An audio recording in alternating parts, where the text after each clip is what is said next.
30, 40 years, I've developed methods of psychotherapy that you could be called transpersonal psychotherapy. I call it alchemical divination.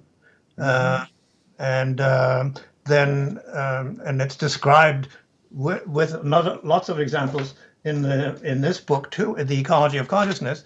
But then this one is specifically some of the more interesting, unusual kind of case history of how people healed themselves or were healed through their practice, which involves the use of selective use of small amounts of psychoactive substances. Sometimes, not always. This is not a case book. It's not a case history of drug stories, for example. It's not what it is. To me, the drugs that are used sometimes by me under circumstances when it's appropriate and legal to do so in this country or in other countries. And my approach to psychotherapy is broader than the traditional one. And one of the ways it's broader is that you look at traditional psychotherapy, you look at the relationship with mother and father and the Oedipus complex and all that kind of thing. But in a kind of, I call it multi-generational family systems therapy, is the best name of the kind of work that I've done. It's multi-generational family systems therapy, where you track ancestral influences through at least 2 generations. So parental and then grandparents, parents of parents, and then 2 generations down, children and then children of children. And those factors are very much influenced by the work of a German family systems therapist who was also a priest originally, called Bert Hellinger. And one other aspect of when I say multi-dimensional, I mean the therapy includes the mental and the emotional and the sensory physical perceptions, of course, but also it includes the recognition of connections that we have with the ancestors and with non-physical spiritual beings. So, that's saying a lot of it right there. One of the things that you touch on briefly early on in the Overtones book is the distinction between psychosis and psychedelic states.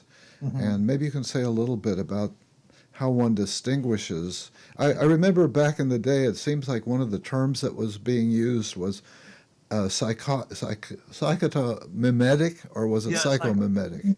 Psychotomimetic, yes. Yeah, which was the notion that LSD and other substances would give a person an experience of what it was like to be psychotic.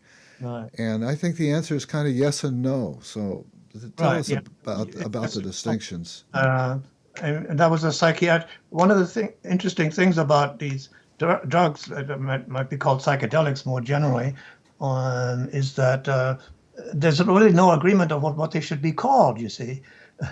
And that's one of the reasons. And there's a long list of drugs. The psychiatrists who first studied it looked at, because when you expand consciousness, then it depends on what your consciousness is doing before it was expanded.